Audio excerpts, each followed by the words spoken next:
over many missions and against impossible odds. Dominic Toretto and his family have outsmarted and outdriven every foe in their path. Now they must confront the most lethal opponent they've ever faced.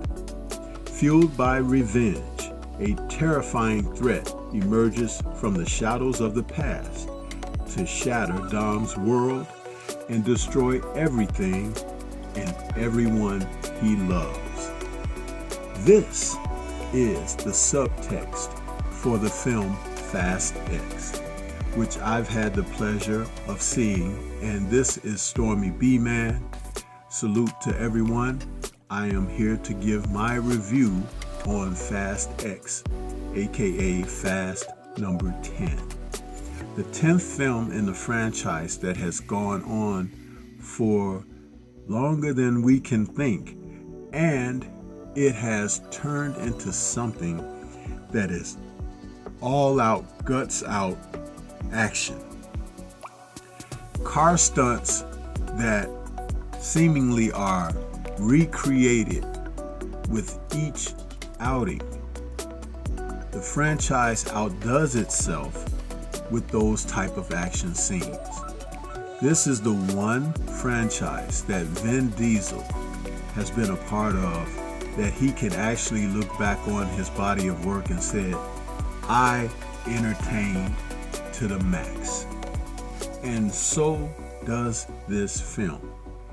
The film is set in present day, and it is bringing back as many of the original cast as possible.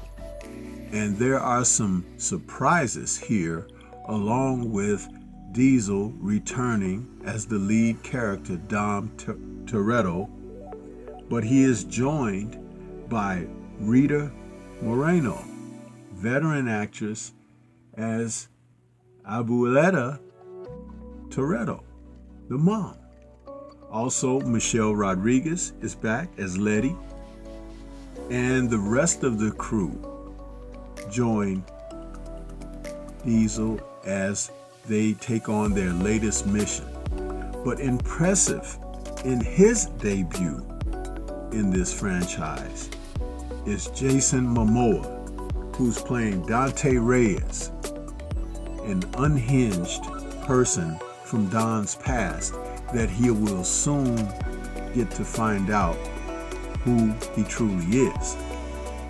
Momoa's take on this character and the way that he performed in the film is quite entertaining.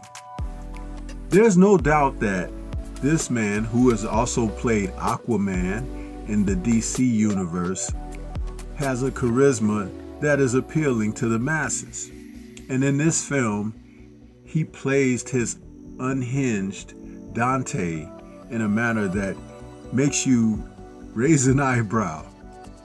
Again, we see the regulars, Ludacris as Tej Parker and Tyrese Gibson returning as Roman Pierce, as well as others who have been a part of the franchise for a long time. Natalie Emanuel as Ramsey, and a few others return, and I won't spoil that for you here. You have to see the film. But in this movie, again, the assignment is for the family to seek out who is really trying to do what and why. And that's as vague as it can get for a Fast and Furious franchise film. Now, one surprise that I won't hesitate to mention is the return of Jason Statham, a character, Deckard Shaw, who we've seen in the past and has caused all types of havoc. And in this film, he only tips the scales as he begins to get rude and outright nasty.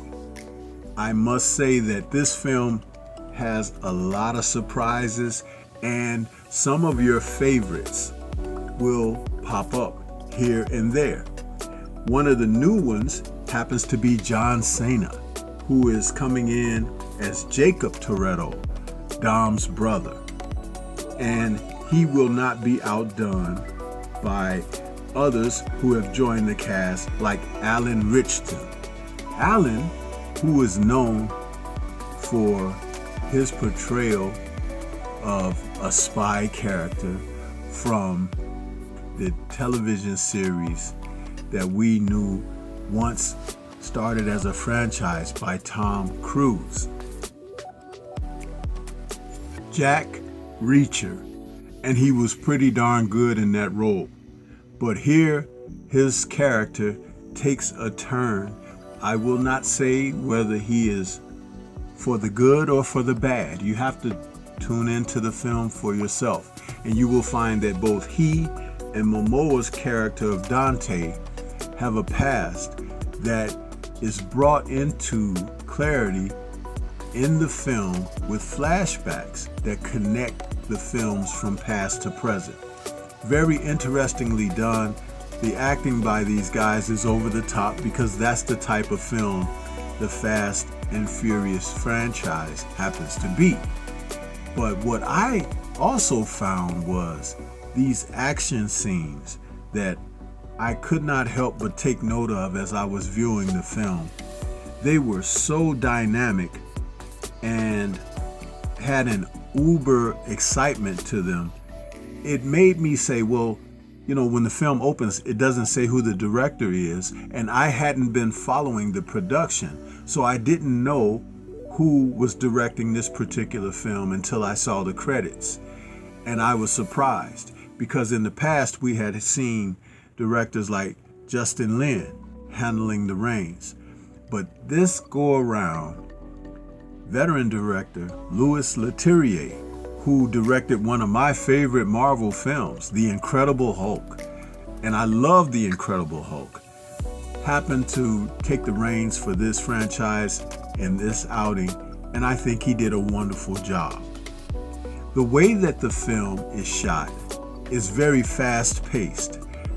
From one moment to the next, it just keeps you going. The adrenaline is high, reminding me of a film that Statham also starred in, Crank, but with cars, lots of cars, and Daredevil acts. There's a scene that takes place near the Vatican that is high octane with a bomb threat that is very exciting. And Toretto's Dodge Charger, a car that I love, is featured heavily in this particular film. I wonder how many of these cars they went through during the production, because it took a lot of damage. But again, as these characters have become larger than life, they've gone from street racers to pretty darn near superheroes. How does that happen? And how did we get here? But I'll tell you something, when you see a film like Fast X, it's not about the script. It's not about an Academy Award. It's not about Best Actor. It's about high octane action and explosions and death-defying circumstances that the heroes narrowly escape. And I enjoyed it, every moment of it.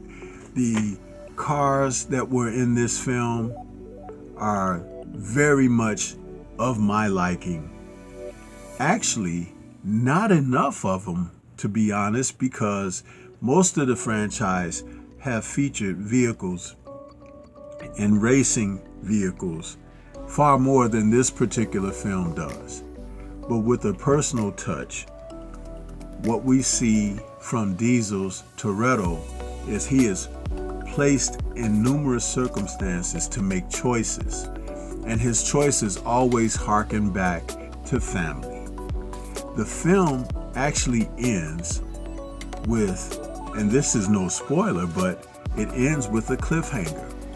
And that tells us that there should be another one down the pipeline. where they will stop. It had been said that they would stop at 10 originally. Then it was saying that it may be 11 or 12. I think it really depends on the box office. If you are a fan of this franchise, do yourself a solid and go and check this one out. There are performances by sub-characters, like Charlize Theron makes a return, and also we get a chance to see Brie Larson return to the film. And I'll tell you something, there are action scenes, fights with the ladies that are outstanding and very realistic and give you a moment of pause to say, ow, that looked like it hurt. And again, like I said, you have to stay through the entire credits because there are post-credit scenes with characters and features that will kind of drive this story forward a bit to make you think, I need to return to see what happens next. But I'll tell you, I give this film actually a 4 out of 5 stars for this particular genre. This is Stormybman with Stormybman Reacts. Shout out to the mighty LDBC and Liberated Perspective, a third eye view of the world. For more content such as this, please like, comment, and subscribe. Go see Fast X. It's a great time at the theater. A true popcorn film. Peace to everyone, and everyone remain safe.